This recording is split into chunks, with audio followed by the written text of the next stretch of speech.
Having a gut feeling shouldn't just be an emotional response. Dr. B is a renowned gastroenterologist, and through years of research and experience, he maintains that optimal health relies on a healthy gut. And the solution that he offers is simple: eat more fiber. Dr. Will Bulsiewicz, or Dr. B for short, offers key insights into how gut health is essential to weight management, overall health, and general well-being. Dr. B has got your back, or in this case, he's got your gut. He explains that our energy isn't just generated from what we eat, but from what we absorb. So if the gut isn't working efficiently, we're not getting the necessary nutrients to our cells. Research shows that gut health has a significant impact on mood, energy levels, and immunity.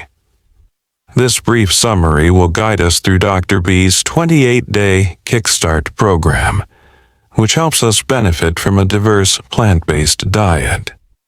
The diet he proposes is high in fiber and will restore and maintain a healthy gut.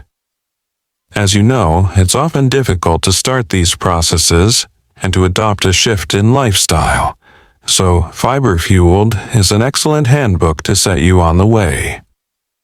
Signs of poor gut health. There are many side effects of having poor gut health. A relatively common condition is leaky gut.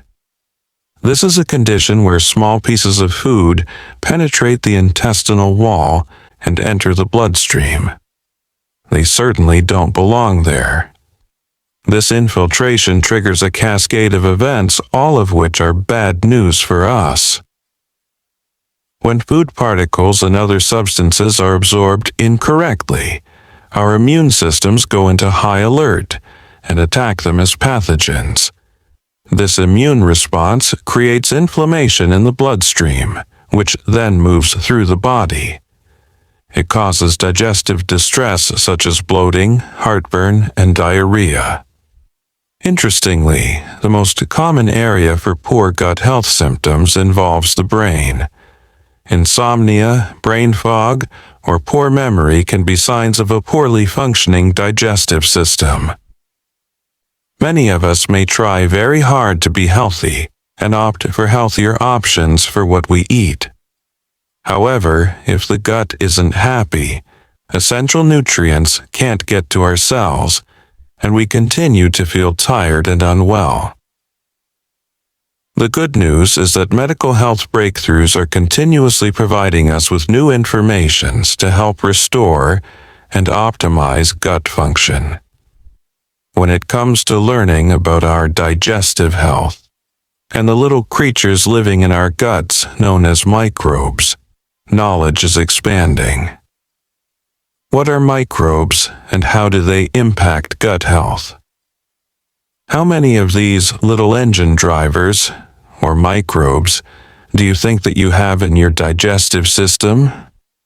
Dr. B says that there are an astonishing 39 trillion microorganisms that take up residence in our colons. It's difficult to conceptualize a number this enormous. So imagine looking up at a clear night sky and seeing every star in the Milky Way. Then take the number of stars you can see and multiply this by 100. That's roughly how many microorganisms live in your colon. What's even more mind-blowing is that the number of microbes far exceeds the number of cells in the human body. So, if you think about it, we're 90% bacteria and only 10% human. The thought of bacteria often triggers negativity, but the truth is that bacteria are often what makes us the most healthy. When in balance, the bacteria in our bodies have incredible healing power. They help digestion and strengthen our immune system. On the other hand, when your gut biome is unbalanced, this can cause weight gain and increased blood sugar and cholesterol levels. What causes gut imbalance? When it comes to gut imbalance, there are two main culprits: medication, and poor diet. Did you know that 3 out of 5 Americans take prescription drugs? The problem is that these medications often wreak havoc on gut microbes. Medication frequently wipes them out, even the good ones. After a single course of antibiotics, our gut takes approximately 4 weeks to return to its pre-treatment state. And most antibiotics only treat symptoms and not the underlying causes of the illness. Dr. B says that we're a hyper-medicated civilization that relies on a system that focuses on sick care, not health care. The second culprit is our increasingly poor diets. Dr. B says that the way we eat can be harmful to our gut and overall health. Many of us could be in a situation where we may eat enough, but our healthy microbes could be starving.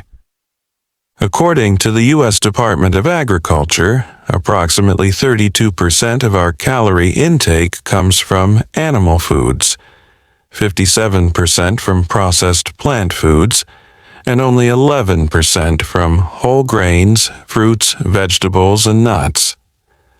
Diets that are high in animal protein and processed foods tend to feed the inflammatory-producing bacteria, while starving the good, health-promoting bacteria. Furthermore, high animal protein intake is associated with an increase in inflammatory microbes. Studies show that L-carnitine, found in red meat, egg yolk, and dairy products, causes gut bacteria that can increase the risk of Alzheimer's, strokes, and heart disease. We should all know that processed foods such as white bread, rice, pasta, and sugar-laden cereals are highly refined and low in fiber. One of the significant problems with this is that they're rapidly absorbed into the small intestine instead of being slowly digested. This quick absorption reduces our gut microbial diversity. Inflammatory bacteria thrive on the sugar that's produced from simple carbohydrates. What's encouraging is that plant protein fuels anti-inflammatory microbes and suppresses the destructive microbes. This bonus helps us to ward off many diseases. The need to nourish our healthy gut microbes is paramount. And here's the thing, you've probably heard of probiotics, but have you heard anything about prebiotics? What are probiotics and prebiotics? Probiotics are our healthy gut bacteria, and prebiotics are the foods that enable them to thrive. Here is where Dr. B's favorite F word comes in. The F word is fiber. Fiber is a prebiotic, and it's absolutely essential. There's a lot of misconception around fiber and high-fiber diets.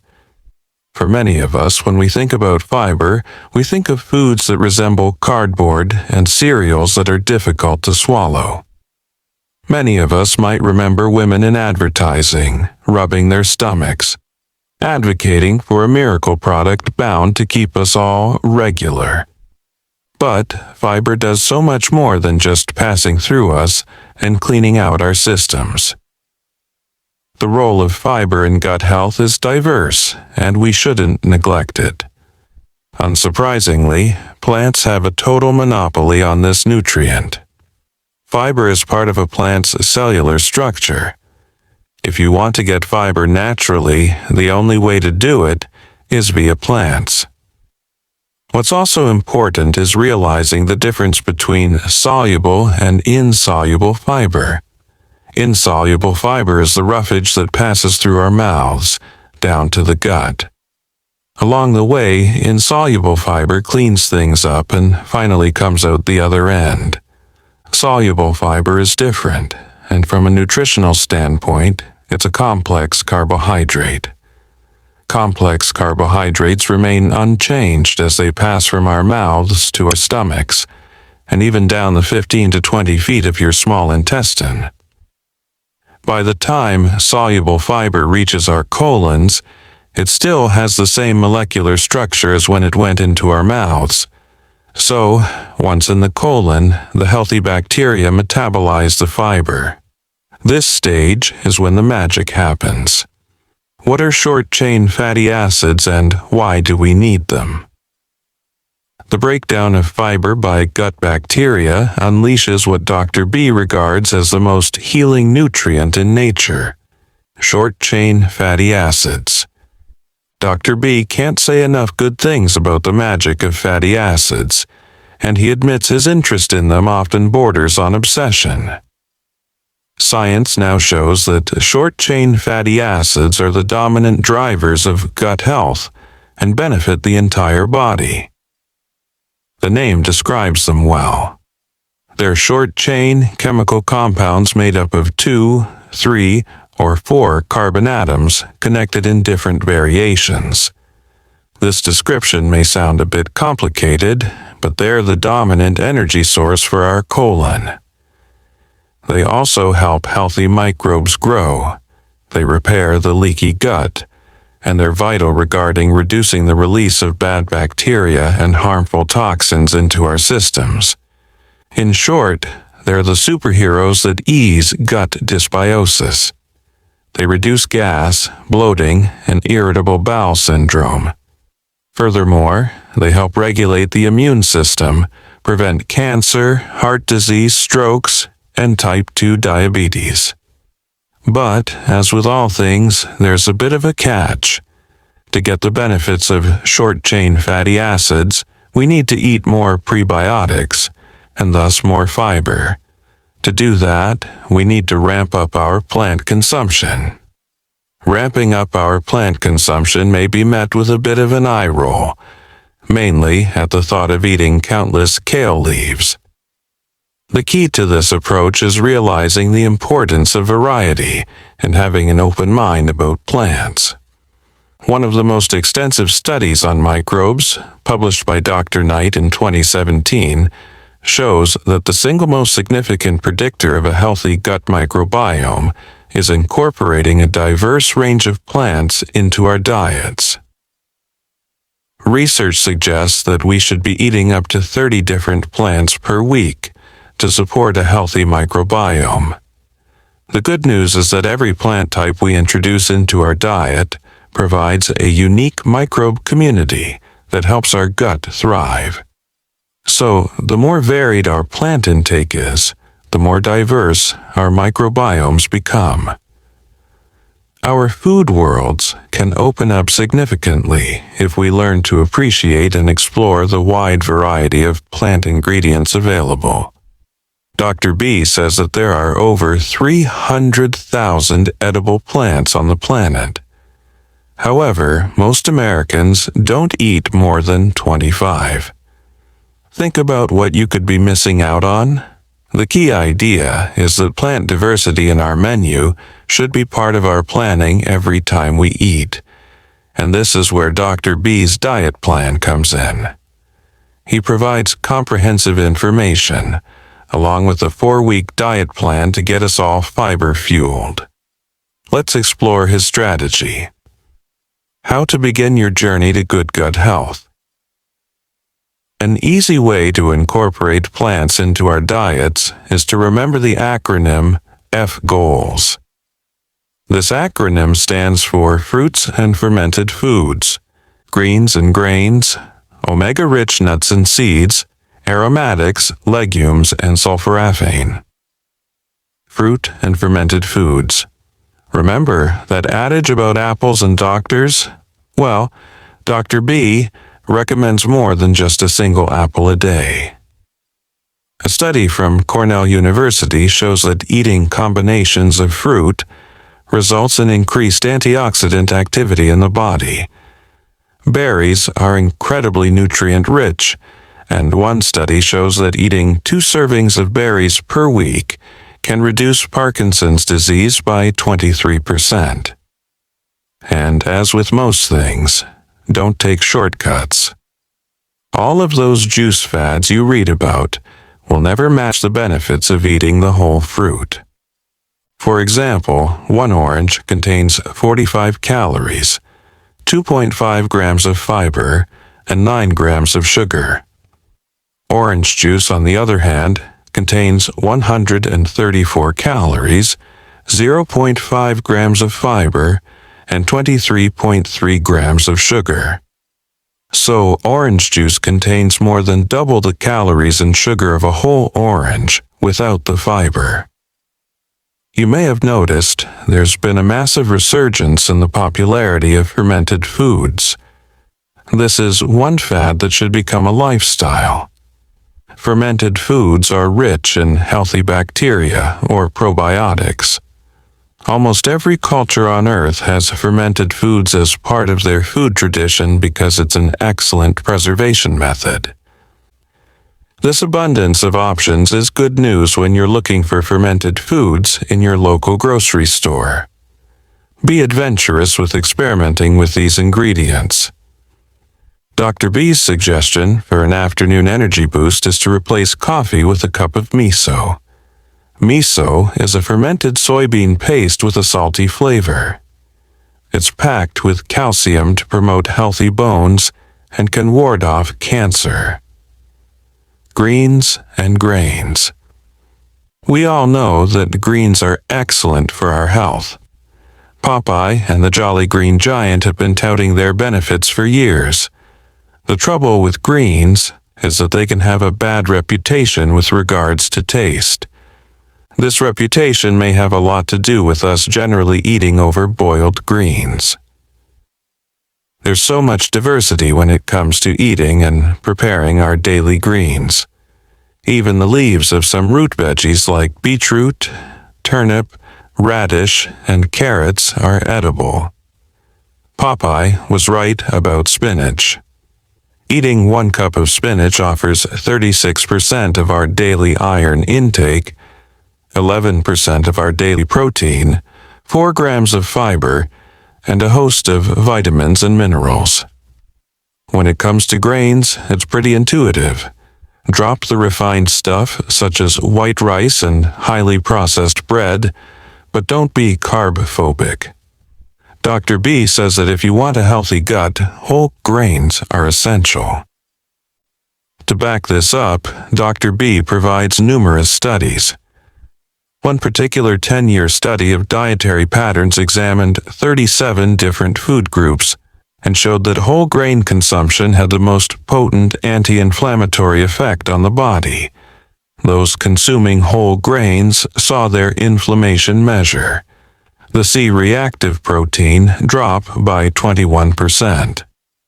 Those who eliminated whole grains saw theirs increase by 12%. The evidence is clear. Whole grains are anti-inflammatory, so it's time to end the war on carbs and enjoy that slice of freshly baked sourdough. Omega-3. The most efficient way to get more omega-3 is by incorporating more seeds into your diet. Dr. B suggests adding flaxseed, chia seeds, and hemp seeds to your daily diet. The great thing about seeds is that they're easy to incorporate into salad dressings, porridge, or just as a sprinkling to add texture. Aromatics. Foods such as onions, leeks, and garlic do more than ward off vampires. Aromatics such as these contain an enzyme called alliinase, which is antiviral, antifungal, and antiparasitic. But to activate this enzyme, we need to pause after chopping these vegetables. Dr. B calls this the chop and stop method. Chop up your garlic or onion, then wait 10 minutes before adding it to the frying pan. Legumes are packed with fiber. Even your typical green peas are full of fiber. A cup of peas has 7 grams of fiber. Lentils contain a whopping 16 grams, so why not combine various legumes with a whole grain like brown rice? In this way, you can create a complete protein. Sulforaphane. It sounds like a bit of a mouthful, but studies show that this compound creates healthy microbes and restores harmony to the gut. But what's sulforaphane, and where can you find it? sulforaphane is unique to the cruciferous family of vegetables, such as broccoli, Brussels sprouts, and cabbage. In conclusion, when you think of the F word, it's time to start thinking about fiber. Dr. B offers us the science behind why fiber and gut health are both the way towards a healthier lifestyle. But he also gives us a solid plan to follow to reach optimum health. And yes, transitioning to a plant-based diet may admittedly be challenging to start. There may also be some unwanted side effects associated with upping beans and cruciferous veggies, such as gas and bloating. Dr. B's advice is to start low and go slow. Begin the process by slowly adding small quantities of fiber to your diet, so the gut can adapt to processing this efficiently. Dr. B argues that we're only as healthy as our guts, and often we neglect just how important they are to overall health and wellness. To support the gut, we need to look after our microbes. We also need to be aware of the adverse effects that medication and poor diet can cause. Although it may seem prescriptive, following a plant-based diet is all about variety. So embrace diversity. Consume a high-fiber plant-based diet that includes an abundance of vegetables, fruit, nuts, seeds, and whole grains.